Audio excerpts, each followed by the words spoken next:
चलिए आज हम बात करेंगे आईवी थेरेपी में आईवी सेट्स की। तो पहले एक बार आईवी बोतल देख लेते हैं।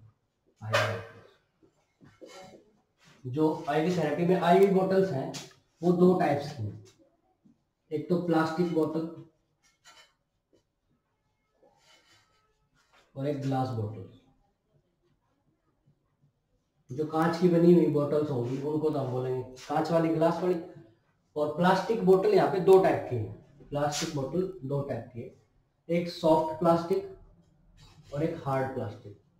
जिसमें ये नॉर्मल स्लाइन की बोतल वगैरह आती है ना, ऐसी बोतल्स, तो ये थोड़ी हार्ड होती है। तो हार्ड बोतल के लिए क्या करना पड़ेगा आपको? हार्ड बोतल जो होगी ये उसके लिए आपको यूज करना पड़ेगा vented IV set. Vented IV set जिसमें वेंटिलेशन हो, एयर का मूवमेंट हो। वेंटिलेटेड आईवी सेट यूज करने का किस केस में? अगर प्लास्टिक बोतल हार्ड हो, जैसे मैंने आपको दिखा दिया। अगर प्लास्टिक बोतल सॉफ्ट हो, सॉफ्ट बोतल्स आती है मेडिसिन वगैरह की, ऐसी छोटी ऐसी बोतल्स, ऐसी जो सॉफ्ट बोतल्स हैं ये पिचक सकती हैं। इनमें नहीं जरूरत है वेंटेड की, तो नॉन वेंटेड सेट यहाँ पे यूज करनी पड़ेगी। नॉन वेंटेड सेट, ठीक है। आईवी सेट कैसा यूज होगा उस आधार पे है। अगर सॉफ्ट है तो आप नॉन वेंटेड सेट यूज करो, अगर हार्ड है तो आप वेंटेड सेट यूज करेंगे। मैं आपको दिखा दूं दोनों टाइप के सेट। ग्लास बोतल के अंदर क्योंकि उनके अंदर एयर प्रेशर डेवलप हो जाता है तो वो दिक्कत आएगी, इसलिए आप हमेशा वेंटेड आईवी सेट यहाँ पे यूज करने वाले हो, ठीक है। ये प्लास्टिक बोतल, ग्लास बोतल की बात है। प्लास्टिक बोतल्स में जो ये सॉफ्ट बोतल्स हैं, जब भी आप सॉफ्ट बोतल मेडिकेशंस वगैरह पेशेंट को दे रहे हो, उनमें प्लास्टिक बोतल को यूज करने से पहले स्क्वीज करके देख लेना कहीं ये लीकेज तो नहीं है इसमें। अगर इसमें कोई लीकेज होगा तो भाई ये फिर चेंज करनी पड़ेगी, इसलिए स्क्वीज करके देखना है सॉफ्ट को। और नॉन वेंटेड आईवी सेट ही लगा सकते हो, पेंचर करने की जरूरत नहीं है। आप क्या करते हो, निडल लगा के पेंचर करते हो, वो इसमें जरूरत नहीं है। ब्लड जो डालते हैं, ब्लड में भी सेम केस रहेगा, तभी आप नॉन वेंटेड सेट यूज करोगे। या फिर प्रिक करने की जरूरत नहीं, निडल प्रिक करने, एयर वेंटिलेशन की जरूरत नहीं पड़ेगी आपको सॉफ्ट के केसेस में। एग्जांपल जैसे हमारे पास थी ये एल्ब्यूमिन की है बोतल, एल्ब्यूमिन की प्लास्टिक बोतल्स है, ठीक है। तो एल्ब्यूमिन, और जैसे ब्लड ट्रांसफ्यूजन के दौरान भी आप यूज कर सकते हो नॉन वेंटेड आईवी सेट, ठीक है। नॉर्मली हमारे जो आईवी सेट्स होते हैं ऐसे नॉर्मल आईवी सेट्स, इनमें कोई वेंटिलेशन नहीं होता है, देखना कोई वेंटिलेशन नहीं है, नॉन वेंटेड सेट है, ठीक है। कोई वेंटेड नहीं है, इसलिए वेंटेड नहीं है, इसलिए हम निडल प्रिक कर देते हैं ज्यादातर, है ना, क्लिनिकल सेटिंग्स में, ताकि एयर वेंटिलेशन प्रॉपर रहे। वेंटेड सेट आपको ऐसे देखने को मिलेंगे जिनमें हमें देखने को मिलेगा ये है वेंटेड, ये एयर वेंट के लिए रास्ता है, एयर वेंट है ना, ये इसकी कैप है, एयर वेंट है। ये ओपन कर देंगे जब ब्लड या कोई भी फ्लूइड ट्रांसफ्यूज होगा, तो यहाँ से फायदा क्या है, यहाँ से एयर वेंटिलेशन होगा और आराम से फ्लूइड जो है फ्लो करता रहेगा। तो ये वेंटेड सेट है और ये नॉन वेंटेड सेट है। नॉर्मल जो आप आईवी सेट देखते हो वो क्या है, वो नॉन वेंटेड सेट होते हैं। हम उनमें एयर वेंटिलेशन के लिए निडल प्रिक कर देते हैं बोतल्स के अंदर। ये ऐसी बोतल्स जो है इनमें एयर का वेंटिलेशन करने के लिए निडल प्रिक कर देते हैं ताकि वेंटिलेशन हो जाए। अदरवाइज आपकी फर्स्ट प्रायोरिटी तो ये रहती है कि आप कैसे सेट यूज करो। आप ऐसे सेट यूज करो जिनमें क्या हो, जिनमें वेंटेड हो। किनकी बात चल रही है? ये बात चल रही है प्लास्टिक बोतल्स की। जो प्लास्टिक बोतल हार्ड होती है, जिनमें एयर प्रेशर बन जाता है, उनके लिए। अगर आप सॉफ्ट प्लास्टिक बोतल्स यूज कर रहे हो तो वहां आपको वेंटिलेशन की जरूरत नहीं, ठीक है। तो ये बात हो गई इसकी। ग्लास बोतल्स की बात करूं, क्योंकि उनमें वेंटिलेशन नहीं है, उनमें प्रेशर डेवलप हो जाएगा, तो वहां क्या है, तो मैं हॉस्पिटल में जॉब कर रहा था, तो उस दौरान मैंने क्या किया, निडल यहाँ पे लगा के आईवी सेट और कनेक्ट कर दिया पेशेंट को। जैसे ही पेशेंट को कनेक्ट किया वैसे ही पेशेंट का ब्लड वापस ब्लड फ्लो चला गया इसमें। ग्लास की बोतल थी, ठीक है, पेशेंट में आईवी सेट को कनेक्ट किया और विदाउट एनी वेंटिलेशन मैंने छोड़ दिया उसको। थोड़ी देर में ब्लड, जैसे ही मैंने ओपन किया रोल को, वैसे ब्लड का फ्लो तो होना चाहिए था पेशेंट की तरफ, मतलब कि पेशेंट की तरफ फ्लूइड जाना चाहिए था, लेकिन अपोजिट हो गया। यहाँ से ग्लास बोतल में से वापस ब्लड का फ्लो निकल के कहा जा रहा है ऊपर। तो मैंने सोचा ये तो जादू हो गया, जाना तो चाहिए था वापस, ये तो पेशेंट में वापस ब्लड जा रहा है। इस कंडीशन में क्या कमी थी यहाँ पे कमी थी वेंटिलेशन की, वेंटेड, या तो यहाँ पे आईवी वेंटेड सेट यूज करना था, लेकिन IV commonly non vented set use करते हैं, जैसे नॉर्मल आप जानते हो। उस केस में यहाँ पे निडल प्रिक करनी पड़ेगी। तो मैंने पूछा तो बताया कि निडल प्रिक करो यहाँ पे, नहीं तो ऐसे ही चलता है। निडल प्रिक करते ही एयर प्रेशर रिलीज हो गया और ये होता शुरू हो गया। तो इस तरीके से जब भी आप ग्लास बोटल्स यूज कर रहे हो, अलग अलग टाइप की प्रोटीन की ग्लास बोटल्स आती है और कई में भी आती है, NS 3%, नॉर्मल 3% जो NS होता है वो ग्लास बोटल्स में आपको ज्यादातर देखने को मिलेगा, है ना।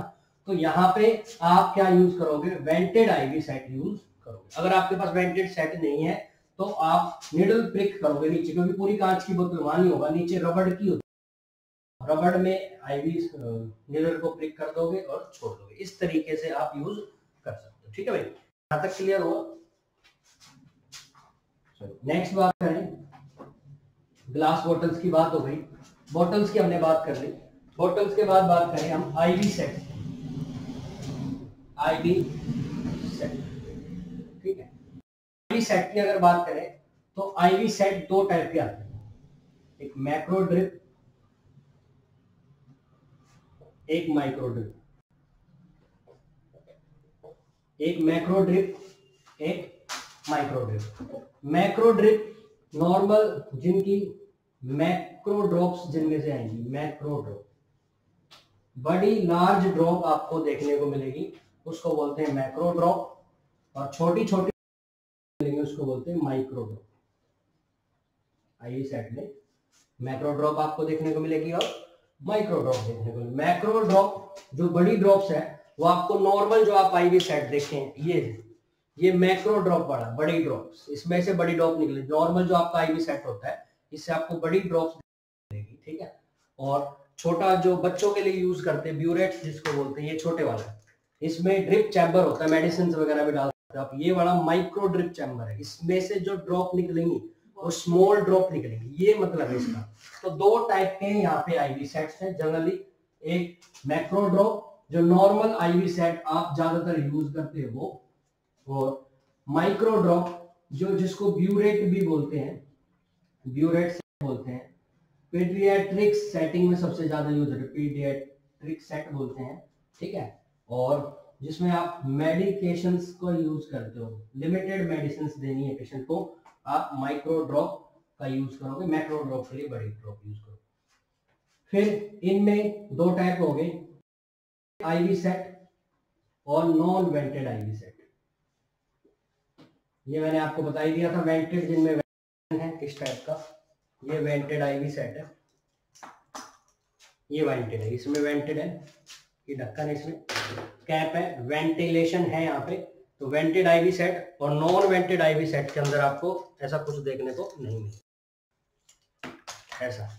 तो ये नॉन वेंटेड आईवी सेट, ठीक है। आईवी सेट की बात करें तो आईवी सेट के अंदर एक स्पाइक होता है जो बोतल के अंदर इंसर्ट करने के काम में आएगा, बोतल के अंदर इंसर्ट करने के काम है, ये इंसर्ट हो गया, इसको कैप को क्लोज कर देते हैं चैम्बर को, ये इंसर्ट करने के काम में आ गया, ठीक है। ये स्पाइक होगा, ये ड्रिप चैम्बर होगा, ठीक है। ये मैक्रो ड्रिप चैम्बर है, जो कि बड़ी ड्रॉप निकलेगी मैक्रो ड्रिप, ये ट्यूबिंग होगी, ये स्टोर होगा, ठीक है, और ये कनेक्टर होगा, ठीक है। ये आईवी कनेक्टर होगा जिससे आप कनेक्ट करोगे या तो निडल के अंदर या आप कैनुला के अंदर कहीं भी कनेक्ट कर सकते हो, ठीक है भाई। तो ये थी इसकी बात आईवी सेट की, ये थी मैक्रो ड्रिप की, वेंटेड और नॉन वेंटेड। जो नॉन वेंटेड आईवी सेट है, नॉन वेंटेड आईवी सेट में का मेडिसिन चैम्बर या फ्लूइड चैम्बर होता है, ठीक है, 100 ml का एवरेज। वेंटेड, ये वेंटिलेशन वेंटेड होता है, ठीक है। इसमें स्पाइक है जिससे आप इंसर्ट कर सकते हो, ये स्टॉपर है जिसको स्टॉप को ऑन ऑफ कर सकते हो फ्लूइड को लाने के लिए, कम करने के लिए, ठीक है। ये इसमें फिल्टर है, ये जो बीच में है ये फिल्टर है, जब तक आप फिल्टर को पुश नहीं करोगे ऊपर नहीं जाएगा और फ्लूइड नहीं चलेगा, फिल्टर करता चलेगा। ये स्क्रोल होगा, ये स्टॉपर, अगेन एक स्टॉपर होता है, ये स्पाइक होगा और नीचे कनेक्टर होगा, ठीक है। इस टाइप से भैया आईवी सेट है दोनों। तो ये माइक्रो ड्रिप है, ये मैक्रो ड्रिप है, दोनों के बारे में मैंने आईवी सेट के बारे में बता दिया। ये हो गया हमारा लैपटॉप बंद। हाँ जी, नेक्स्ट ये जो मैक्रो ड्रिप है, लार्ज ड्रिप जो चैम्बर है, इसमें 1 ml के अंदर ठीक है 10 to 20 ड्रॉप्स आपको देखने को मिलेगी। 10 to 20 ड्रॉप्स आपको देखने को मिले 1 ml में, ठीक है। इसीलिए 10 to 20 इसका ड्रॉप फैक्टर है। ड्रॉप फैक्टर से बहुत सारे क्वेश्चन हमें एग्जाम में देखने को मिलेंगे। हम एक क्वेश्चन 2 क्वेश्चन यहाँ से हम करेंगे। ड्रॉप फैक्टर की बात चल रही है। ड्रॉप फैक्टर 2 टाइप का होता है, मैक्रो ड्रॉप फैक्टर और माइक्रो ड्रॉप फैक्टर। अगर आप मैक्रो ड्रॉप की बात करो तो इसका मतलब 1 ml में कितनी बड़ी ड्रॉप्स हैं आपको देखने को मिलेगी। 1 ml में 10 से 20 बड़ी ड्रॉप्स देखने को मिलेगी। एक एग्जैक्ट आंसर आपसे पूछ रहा है तो 16 ड्रॉप आंसर रहेगा। कितना रहेगा? 16 ड्रॉप। एक ml के अंदर आपको 10 से 20 बड़ी ड्रॉप्स देखने को मिलती है, इसी को बोलते हैं ड्रॉप फैक्टर, ठीक है। इसके क्वेश्चन है micro drop. Micro drip chamber के अंदर माइक्रो ड्रॉप बनती है, छोटी ड्रॉप्स बनती है, और 1 ml के अंदर ऐसी छोटी ड्रॉप्स आपको 60 देखने को मिलेगी। कितनी देखने को मिलेगी? 60 माइक्रो ड्रॉप आपको देखने को मिलती है। तो ड्रॉप फैक्टर माइक्रो वालों के लिए होता है 60 और मैक्रो वालों के लिए होता है 16, है ना। 60 और 16 एक जैसी साउंड है, 16 और 60। तो 16 जो 1 ml के अंदर, दोनों का 1 ml के अंदर है, 1 ml में 16 ड्रॉप आ रही है तो बड़ा होगा, मैक्रो ड्रॉप चैम्बर होगा, और 1 ml के अंदर 60 आ रही है तो माइक्रो ड्रॉप चैम्बर होगा, ठीक है। तो ड्रॉप फैक्टर ये माइक्रो के लिए, ये मैक्रो के लिए, दोनों का है। एग्जाम में क्वेश्चन क्या आता है? यहाँ से एग्जाम में क्वेश्चन ये आता है भाई, एग्जाम में फ्लो रेट से यहाँ से एक क्वेश्चन बनता है, उसको देखेंगे हम।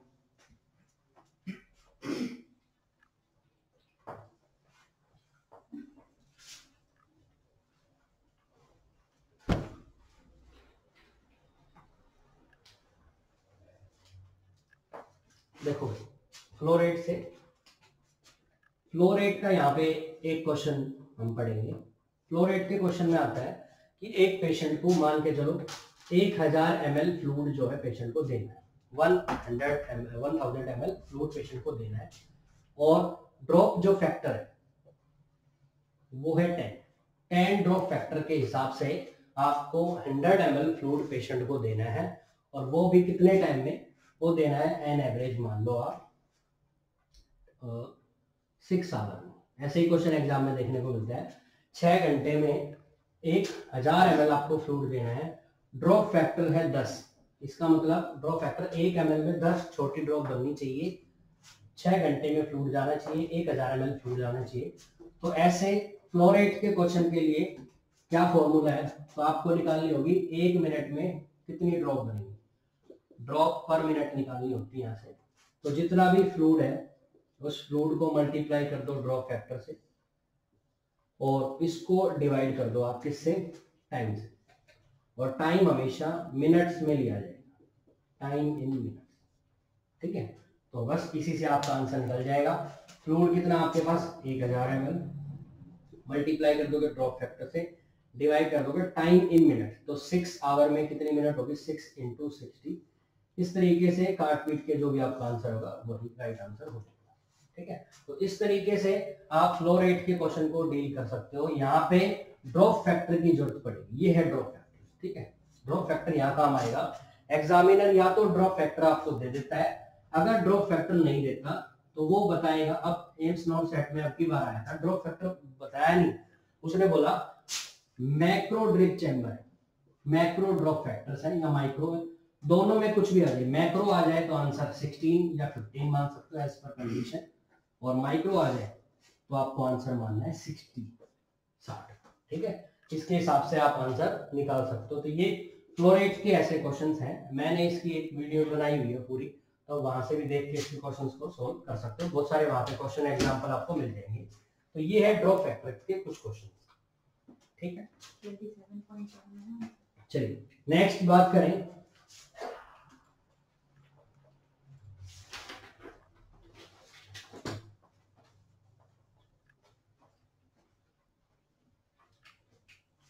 आईवी थेरेपी में ही चल रहे हैं आगे। आईवी थेरेपी में नेक्स्ट जो पॉइंट है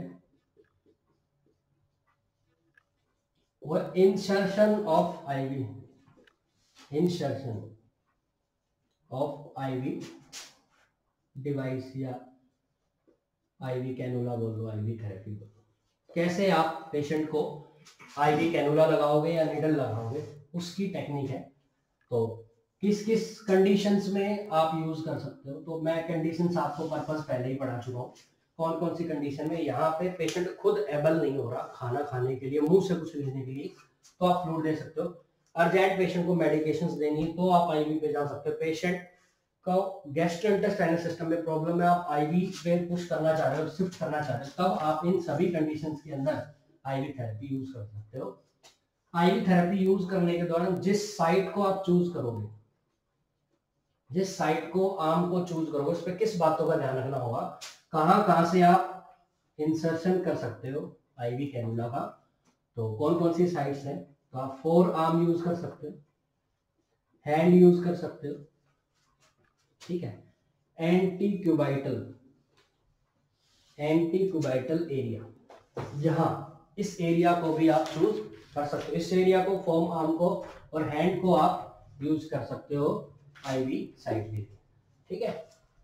फीट का, पाँव का यूज नहीं किया जाएगा, यूज नहीं करना है एडल्ट के लिए, एडल्ट में यूज नहीं करना क्योंकि ब्लड पुल होकर वहां पे वीनस रिटर्न को डिस्टर्ब करेगा और कहीं ना कहीं से फर्दर प्रॉब्लम क्रिएट हो जाएगी, इसलिए पाँव का यूज नहीं करते एडल्ट के केस में एज पर पॉसिबल कंडीशन, ठीक है। आप क्या यूज करोगे, आप यूज करोगे फोर आर्म, हैंड और एंटी क्यूबाइटल एरिया, ठीक है। एंटी क्यूबाइटल एरिया एल्बो के जस्ट पीछे वाला जो एरिया है उसको बोलते हैं, ठीक है। आप फिट और फिट का यूज कैसे करोगे उसकी बात चल रही है एडल्ट में। अब बच्चों के अंदर, छोटे बच्चों के अंदर, चिल्ड्रंस के अंदर आप यूज कर सकते हो, ठीक है। इन्फेंट के अंदर और न्यूबॉर्न, बेसिकली चिल्ड्रन भी ना बोल के इन्फेंट और न्यूबॉर्न, छोटे बच्चों के अंदर, इन्फेंट और न्यूबॉर्न्स के अंदर आप यूज कर सकते हो पाँव का, ठीक है। उसके अलावा आप मैक्सिमम फोर आर्म, हैंड और एंटी क्यूबाइटल एरिया ही यूज करोगे आईवी साइट के लिए, ठीक है। अब हैंड की अगर बात करें, देखो भाई, तो हैंड की क्या क्या पोजीशन होगी, यहाँ पे कहाँ लगाया जाएगा हाथ में, कौन कौन सी वेन इंक्लूड होगी यहाँ पे। तो मान लो ये अंगूठा है और ये हाथ है, हाथ में लकवा लग रहा है ना, चलो, और ये एंटीक्यूबाइटल फोर्सा है, इसके बाद का बाद में पढ़ लेंगे। यहाँ देखो, यहाँ पे जो वेन्स आ रही है, यहाँ पे एक वेन है, यहाँ पे एक वेन है, ठीक है। इनर साइड में यहाँ पे जो वेन्स है, जो अंगूठे की साइड है, अंगूठे के साइड जो है इसको बोलते हैं क्यूबाइटल वेन, इसको आप यूज कर सकते हो इंजेक्शन आईवी इंसर्शन के लिए, ठीक है, क्यूबाइटल वेन। इसके अपोजिट साइड में बेसिलिक वेन, बेसिलिक वेन, ऐसे तो पूरा जाल होता है, लेकिन मेनली जो मेन वेन है यहाँ पे ये है क्यूबाइटल वेन और यहाँ पे बेसिलिक वेन, ठीक है। आगे की साइड बिल्कुल अंगूठे के बिल्कुल पास यहाँ पे होती है रेडियल वेन, रेडियल वेन अंगूठे के बिल्कुल पास होती है रेडियल वेन, ठीक है। एनेस्थेटिक वेन भी बोलते हैं इसको, एनेस्थेटिक वेन, एनेस्थीसिया वाले बोलते हैं, हम सबसे ज्यादा इसको यूज करते हैं, तो एनेस्थेटिक वेन भी बोला जाता है। तो वहां से दूसरा डॉक्टर बोल रहा था कि हम मेडिसिन वाले, हमारी ये मेडिसिन वाली है, ऑर्थो वाले बोल रहे हैं हमारी ऑर्थो वाले, तो ऐसे सबका नाम नहीं है। तो एनेस्थेटिक वेन बोलते हैं इसको, रेडियल वेन को, अंगूठे के बिल्कुल साइड होती है, यहाँ पे जो होती है, ठीक है, यहाँ पे ज्यादातर कैनुला इंसर्शन करते हैं क्यूबाइटल वेन। आगे की तरफ चले तो हैंड की अगर आप वैसे लोकेशन देखो, मान लो ये क्यूबाइटल एरिया है, तो क्यूबाइटल एरिया के पास में भी वेन्स हैं, ठीक है, जो अपोजिट साइड, अंगूठे की साइड में वहां पे तो क्यूबाइटल वेन ही है, ऊपर भी, और इस तरफ बेसिलिक वेन है। दोनों के बीच में जो वेन है, बीच में मीडियल क्यूबाइटल वेन बोलते हैं उसको, मीडियल, हाँ, anti cubital when, medial anti cubital when, basilic vein, cubital when, इस तरीके से। और भी बहुत सारा जाल होता है पर मेनली यही वेन आपको देखने को मिलेगी इस तरीके से, ठीक है। तो ये मेन वेन्स है जहां पे आप इंसर्शन करोगे आईवी साइट का। मोस्ट कॉमनली यूज की जाती है हैंड की पोजीशन ये, ठीक है। तो ये सभी वेन्स थी जो यूज की जाएंगी। कहां आपको यूज नहीं करनी, किस में आपको यूज नहीं करनी, तो वो देख लेते हैं। कहां आप अवॉइड करोगे। नंबर 1, अगर उस हैंड में कोई ट्रॉमा हो रखा है, कहां आपको अवॉइड करना है, जहां पे उस हैंड में कोई ट्रॉमा है, हाथ में चोट लगी हुई है, आपको यूज नहीं करना है, ठीक है। फ्रैक्चर्ड है, वैसे तो फ्रैक्चर पे पूरे पे प्लास्टर ही होता है, वैसे कि आधे पे फ्रैक्चर हो तो भी आपको आईवी साइट यूज नहीं करनी है। तीसरा, पैरालाइसिस, अगर उस हैंड में पैरालाइसिस हो रखा है तो भी आपको वो हाथ यूज नहीं करना है। चौथा, वहां पे कोई स्किन डिजीज हो, स्किन की कोई प्रॉब्लम है, वहां पे भी यूज नहीं करना है, ठीक है। डोमिनेंट हैंड भी आप यूज नहीं करते जब तक आपका कोई आपके पास अदर ऑप्शन नहीं होता। अवॉइड करना, तो मान लो मैं राइट हैंडेड पर्सन को राइट हैंड का यूज नहीं करना है, पहले लेफ्ट को यूज करना है। आपको इंसर्शन करना है, पूछ ले जाए लेफ्ट और राइट दोनों ऑप्शन, तो कहाँ के करोगे, तो लेफ्ट हैंड पे करोगे अगर राइट हैंडेड पेशेंट है तो डोमिनेंट वाले को अवॉइड करना है जब तक चले, ठीक है। बीपी मेजर, अगर आप राइट हैंड से, अगर मान लो आपने राइट हैंड पे लगा दिया तो राइट हैंड से आपको बीपी मेजर नहीं करना, उस साइड से बीपी मेजर नहीं करना होता है जहां पे आप क्या लगा रहे हो, जहां पे आप कैनुला या निडल वगैरह प्रिक वगैरह कर रहे हो, ठीक है। तो ये सभी कंडीशंस है जहां पे आपको आईवी इंसर्शन को अवॉइड करना होता है, ठीक है। तो ये तो बात थी जहां पे आप अवॉइड करोगे। अब लगाओगे कैसे उसकी बात करते हैं।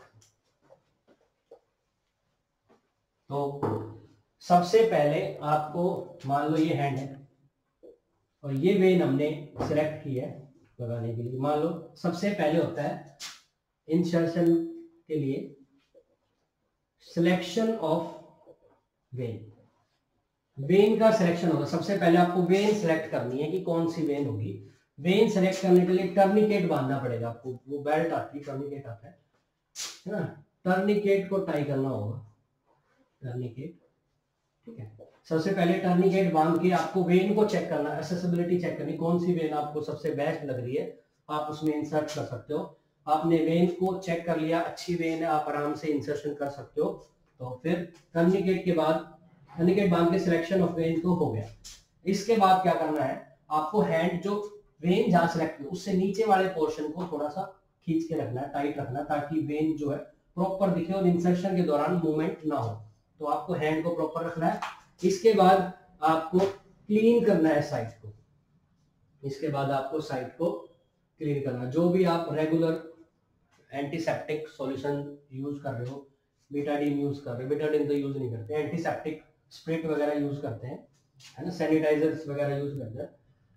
सैनिटाइजर से क्लीन करना होगा, स्प्रिट से क्लीन करना होगा। Centre to periphery pattern, inner to outer, inner to outer area को क्लीन करना होता है, ऐसे इस टाइप से क्लीन करना होगा, ठीक है। इनर टू आउटर क्लीन करके, ठीक है, उसको छोड़ना है और देन करना है insertion of cannula, insertion of cannula needle. Cannula की निडल जो है आपको धीरे से प्रिक करनी होगी। धीरे से प्रिक करने के दौरान में भी पेशेंट थोड़ा हिल सकता है, तो इसलिए आपको ध्यान रखना है, हिले ना। हल्का सा प्रिक करने के बाद वापस ब्लड फ्लो को देखना होता है, ठीक है। अगर वापस ब्लड फ्लो है तो फिर आपको निडल को निकालते जाना है और वापस जो भी प्लास्टिक कैनुला की जो ट्यूबिंग है उसको इंसर्ट करते जाना है। जब आप निडल को बैक प्रिक कर रहे हो, बैक निकाल रहे हो, उस दौरान नॉन दूसरे हैंड से, जो आपका हैंड यूज नहीं है, उससे आप वेन के आगे वाले हिस्से को दबाओगे ताकि ब्लड लॉस ना हो, ब्लड ना निकले। निडल को यहाँ से निकाल रहे हो, यहाँ से आपने बैक दबा लिया, इसको दबा लिया, वापस कैप इसकी लगा दी। कैप लगाने की जगह अगर आपको आईवी सेट कनेक्ट करना तो आईवी सेट यहाँ पे कनेक्ट कर दिया। उसके बाद आपको टेपिंग लगा के आपको फिक्स नेमिंग वगैरह, लेबल वगैरह कर सकते हो। इस तरीके से आप इंसर्शन कर सकते हो आईवी साइट, ठीक है। तो ये टेक्निक है जिससे आप कैनुला को इंसर्ट करोगे, ठीक है। क्लीन करने की टेक्निक, यहां से एक ही क्वेश्चन बन सकता है, क्लीनिंग टेक्निक। तो cleaning technique inner to outer, inner to outer area होगा, ठीक है। Cleaning technique centre to periphery portion में आपको क्लीन करना होगा। इस तरीके से आप आईवी कैनुला लगा सकते हो, ठीक है। तो ये कैनुला लगाने की टेक्निक आपको मैंने सिखा दी। ठीक है, ये था हमारा आज का टॉपिक, आईवी थेरेपी कंप्लीट है, इसके अलावा कुछ नहीं है।